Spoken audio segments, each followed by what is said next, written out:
again, kind of like bringing up what you said, that the people that, if we leave right now, the people that are gonna get affected is not ourselves, because we're not gonna be here anymore. It's just maybe gonna be lights out. I don't know what happens after, but Yeah. lights out. How's it going, everyone? Welcome back to another episode of Driven. In today's episode, we're gonna be discussing health. I know we've discussed health or in previous episodes, previous topics. Recently, I guess what happened and why we're coming up with the topic is because I know for myself, I had a sigmoid exam. Yeah. Which is kind of like a colonoscopy. We both did. We both did. Yeah. It's kind of like a colonoscopy, but I know it's they don't put you to sleep and they don't. Yeah. So it's less intense than. It's less intense. It's like less invasive. Like it's not like throughout your whole like intestines. Yeah, yeah. And I know, at least for myself, we got it at the same time, huh? We kind of like brought it up like a month apart. A month apart. Yeah. And that's because of the timing. Yeah. I know that I had to wait 3. It was either doing it before.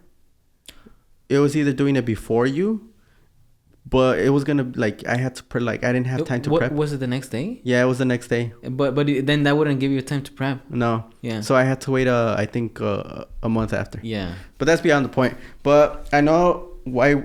I guess I started doing it, or why I decided to do it, is because I would watch videos of young people, and young people, like they're 28, 29. Yeah. Where they said that they had friends that would tell them, do a colonoscopy, check yourself and whatnot.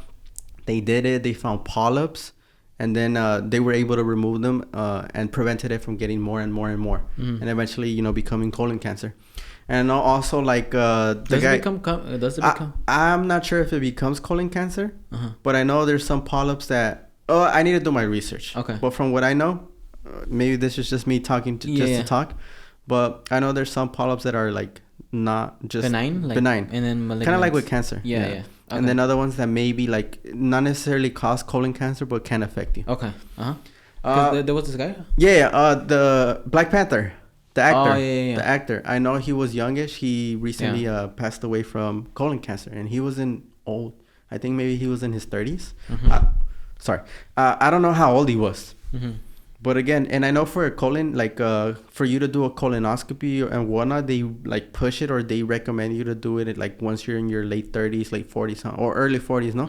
I honestly don't know the age. Yeah, because for me, that's one of the reasons why I started doing it. And then like just going through TikTok, I would see videos of people. They're like, something was wrong. I had changes in my bowel movement. Like I pushed for it.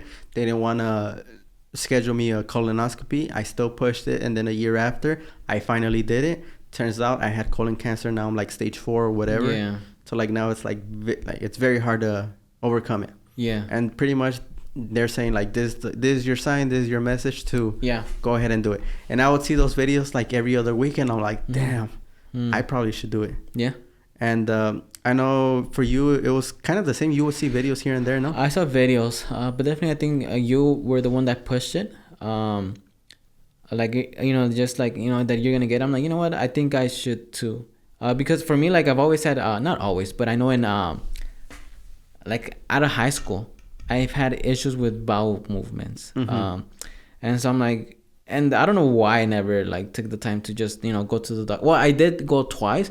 But they just said the same thing: eat more fiber, which I think that's a lot of solutions. Yeah. Because I think there it's just and not like that, but numbers just okay. Let's not get rid of you, but there's other patients that we need to see, and I think that's the problem with at least for us, maybe having like Kaiser or going with Kaiser. There's a lot of people and they have to get through it. Maybe at some point we might want to get private doctors or private physicians, go with a private practice to get more one-on-one attention with us and our family, but.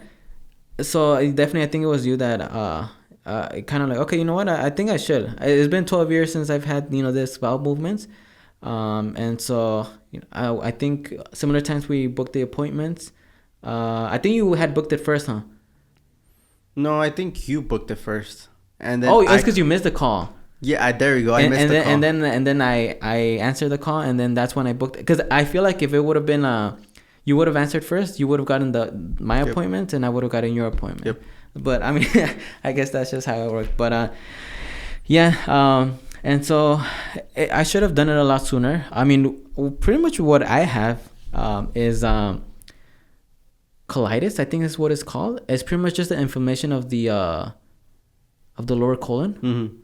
And from what I read, it was and that's one of the things. I think it's never good to go on the extremes. Either be extremely unhealthy or extremely healthy. And I know it's kind of hard to conceptualize, but I believe that it happened when I was at my healthiest, when I was just eating vegetables, fruits, and lean meats.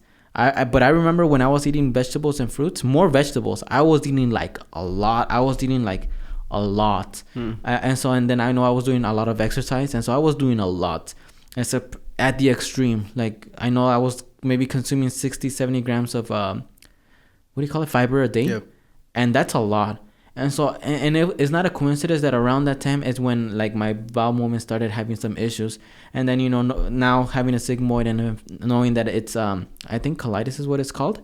It's just an inflammation of the lower colon. That there's certain things that agitate it. Like now I know like that. And I always said this as a joke, but I don't eat vegetables. And now it is recommended that I don't eat high fibrous foods. Yep. Like also like broccoli, these other things that have high fibrous food. It's not recommended I eat it because then that agitates it. And so like now like obviously like I wouldn't want that, like because then it's still like the certain foods that I'm not limited to. It's just that have more of a agitated more. But now like I guess eating more. Like I know, like more Mediterranean. Yep. And I think that's, from what I've heard, that's also one of the healthiest diets that you can have. Because what is it, like fish, nuts, fruits and veg. I don't know, fruits and seeds. Yeah, a lot of seeds. Like nuts and stuff. Yep. And so pretty much that's what I have. And it's not, what do you call it? It's just like, it's not like there's a cure. It's just inflammation. Like you have inflammation. So like if you take care of it, then it gets less inflamed, and then the more you continue eating the fiber or like the thing that causes the more it's gonna happen. Yeah, it's kind of like if you had a bad arm. Yeah, well, not a bad arm. I'm not saying but you get it. Like the more like tendonitis. Like if you had tendonitis, and the more you do the same thing, it's gonna get worse. You stop, and then it's gonna get better. Yeah. So but yeah, and so that's pretty much on mine. And so luckily there's nothing like a bad cancer or anything like that. It's just I guess colitis, which happened because I do believe that I went to the extreme. So I think it is extremely important not to be like unhealthy, but at the same time not to go extreme. Yep. Because then that also has consequences. I know there's like if you take too many vitamins, I know you could overdose on vitamins. Yep. Like just in anything, like you could overdose in water. 100%. People have died from doing those challenges. Yeah, and so it's not good to go to the extremes. I think it's just to be like good, a good healthy diet, good healthy exercise. Yep. And so that's what I found out after the sigmoid, which I think was really insightful, because now I know, okay, I really shouldn't eat like high fibrous vegetables and stuff like that. And at the same time, like I know that my mostly beef diet, it's probably the most optimal for me now. Yep. But either way, if I didn't have this, I still would have. Yeah. But I don't know your experience. Yeah, with me, pretty much the results, everything was good. The only thing I have is minor hemorrhoids. And that's just, again, from like, I think inflammation of the veins or something. And pretty much what they told me is just the opposite of you eat more fiber. I know they say don't strain yourself, which I don't. So I don't even know how I got it. Maybe it was a change in something. I don't know. I don't know how it happened. But that's pretty much my thing. And I think everything was fine. And I think now it's more of the peace of mind that it's not something worse. Because for the hemorrhoids, the small ones, it goes away by itself. Yeah. You just, do what they say. Eat more fiber, don't strain yourself and whatnot. If it was the bigger ones, then maybe they would have remove them, surgical intervention. I don't know what they would have done. I honestly don't know. Because I think one of our family friends, he got a hemorrhoid removed. He went a couple days ago. Was it hemorrhoid or was it It was a hemorrhoid. Hemorrhoidas, huh? Yeah. Okay. Yeah, it was a hemorrhoid. And so he got it surgically removed. Yeah. Yeah, so I mean, thankfully it wasn't anything too serious. And that's one of the things that I know for us to schedule the sigmoid, for me to schedule the sigmoid, they didn't want to do it because of my age. They didn't want to do it. And that's something, if you really believe that maybe you just want to have the benefit of the doubt, the peace of mind, or maybe your bowels do change, just let them know, by the way, my bowel movement changed. This happened. I would be, kind of advocate for yourself, because they're going to be like, no, you're fine. You're still young. Because I'm 20. I just turned 28. They would have waited until I was probably like in my 40s. Yeah. And imagine I would have waited, and then it would have just started building up. So if you're really not worried, but in a way, like you just want to have that peace of mind, or for whatever reason something happens, like for yourself it was because of the bowel movement that changed for you, just go ahead and do it. No, definitely, because I know like it is an inconvenience, having to go to the doctor, getting all that physical checkup, and I know maybe you don't care about dying yourself, but it's not really you that is affected, it's who you leave behind. And then I guess this goes into like just another tangent. Like I've seen stories of like, and I don't like people, offing themselves. But because, they were suffering. But then the people that you leave behind are the ones that get affected the most. And so you just, all that feelings you had pretty much just gets passed to another person. And so, and in the same way, like you might not care about your health. I don't care. Like if I die, it's my time. But it's not really about you. It's now like, it's about, your kids, your partners, your parents, your family. It's more about them than it is you. And I think it's a disservice for them, for you to not be healthy and at your best. And that's where I was going with it, that the purpose why we're bringing up the story, or this topic about us getting sick not so long ago, is because taking care of yourself, being healthy is really important. I know that the way I set it up is because I got a physical, I think 2 months prior. And I know before that, the last time I got a physical was in 2022. So it had been 2 years. So now what I'm going to start doing is, at least when it comes to going to the hospital or to get regular checkups, I'm going to be going every year. And then besides that, one of the things I'm also going to start doing is walking more. Even if I don't have time to go cardio or to go exercise, what I'm going to do is, I'm going to, now that I have my kid, that my kid is born, take my wife, take my kid, go for a walk around the block, maybe go for, when we visit our parents, go with them to the park or somewhere. Now I'm going to be walking. Even though it's not cardio, now I'm going to be a little bit more active. So just doing that, taking care more of my diet, watching what I eat less or more of. Because I know before I used to eat a lot of carbs, like a lot. I used to eat those asada fries. Yesterday I ate some. I know. I ate some, like the tacos, the burgers. What is it? When I would be home, I would eat just pretty much carbs. Those candy snacks here and there, like the Mexican candy.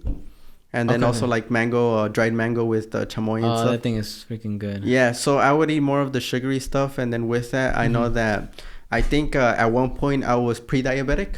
Okay, yeah. I know now it got down, so which I'm good with my previous physical exam. But pretty much that's kind of like a sign or a warning to like, okay, now I'm gonna be more self-conscious about taking care of my health. Now I'll make more healthier choices instead of drinking. And that's one of the things I know we switched this in high school, where we used to drink liquids or drinks that were high in calories. I remember the Arizonas. I love Arizonas. 99 cents. 99 cents. So they had sugar, and then they also had the calories. And the thing is, remember, we would drink like 2 or 3 of those, like in middle school and high school. That was the best, and so we made the switch going to Diet Soda, which I'm sorry, the little like not boings, the little like, it looked like a barrel, small barrel. It had like a brew drink, and you just take the tapa, the aluminum tapa that is kind of paper for a quarter. Those were good. A quarter, that's crazy. Those were good. So I know we made those switches. Instead of drinking juices and whatnot, we switched to water. And I know we also switched to Diet Coke, which maybe that's more of the long-term effects, not the immediate. And then even then, and I know it's an argument for it, but I know there's been people that have been drinking it for decades, 40, 50 years, like Trump. I think he drinks, I think 6, either it was 6 or 12 cans a day.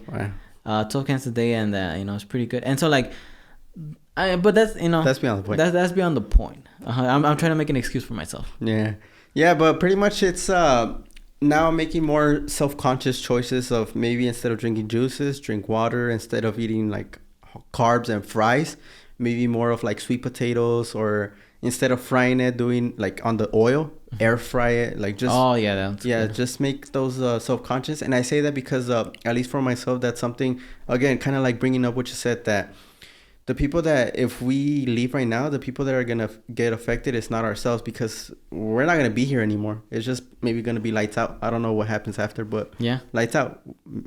I don't know what happens after, but the people that are gonna get affected is your family. And it's not just about the financial stuff. The thing they're gonna be impacted the most is in how they feel. Like it's, just imagine my mom, my dad, me, you. Like if one or the other, our spouse, our kids, how are they gonna feel? Yeah. When we're not here. Yep. The absence, and then that's just the initial thing for them to like go through that, and then also have to deal with the financial stuff, like them having to do a funeral, a burial, or something. They're already in maybe not the right space of like your loss, and then they have to go through all that. And it's just like maybe your kids, well, I don't know, maybe this is getting too dark or too specific, but it's also kind of like repeating myself. It's just agreeing with what you said. It's not just about you anymore. Before it was just me and you, but even then we still had our parents. Yeah. But it was just me and you. It was like, fuck, like, we're young. And I know that's a lot of people's mentality. Like, I don't care. I'm not scared to die. I don't, but it really isn't about you. And I think that's the mentality that we have. And I think it has served us really well. That pretty much everything that we do is not about us anymore. Nope. It's about pretty much everyone else. 100%. Yeah. Yeah. So I guess that's why I wanted to bring up the topic, just because of our experience. And if you feel like you have something, maybe doubts or something, go ahead and get your blood work, go ahead and get your physical. And I know it's also kind of not degrading, but a little bit like you feel like inferior. Cause it is degrading, but I mean, I think it's necessary. Yeah, especially because I had 4 people in the room. It's like it was the doctor, the nurse, and 2 students that were just observing.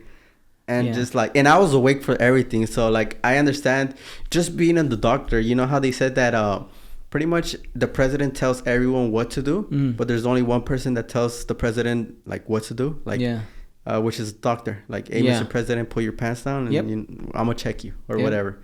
And I know it feels degrading and everything, but it's just having that peace of mind. Just if you feel like you haven't gone for a while, go ahead and get checked up. Yeah. No, definitely. And then I know that, focusing on your health, like you also feel a lot better. And I guess just a slight sidetrack, but you also feel really good physically. And then once you start looking better, you feel really good. Because I know one of the things that I did tell one of pretty much our cousin, which I guess was going through maybe a more harder time, just partner stuff. I told him like get fit, get a 6-pack, get ripped. Like it's gonna be impossible for you to be sad while you look at the mirror and you have a 6-pack and you have muscles. Yep. It's gonna be almost impossible for you to be sad. Like you feel really good. Even me, right now, I'm losing weight. Like I used to be in the 180s, 182, 183, 184. Now I weighed myself right now and it was 174.2. And I see myself in the mirror. Like I'm losing weight. Like I'm starting to see veins again. And I'm like, fuck, I feel like really good. Like I feel like fucking like overall, like not just like physically how I look, but I'm like shit. I'm fucking like I feel good. Yep. And so it's also you feel a lot better. You gain more confidence. Yep. There's so many things to that by getting healthier or living a more healthy lifestyle is you gain a lot from that. But yeah. Yep. Yeah, that's pretty much what I had. Yeah. No, but so definitely I think we both agree that health is extremely important and it should be at the at least when it comes to as an individual at the forefront, because it pretty much affects everyone else. Like let's say you pass away because of your health. I know it affects everyone else. So and then a lot of other things. You feel better, you have more confidence, you think better, and so health is extremely important. Yep. I think we both agree with that. 100%. But yeah, other than that, do you have anything else to add? No. With that being said, this has been another episode of Driven. My name is Juan. My name is Alexis. And we'll see you on the next one.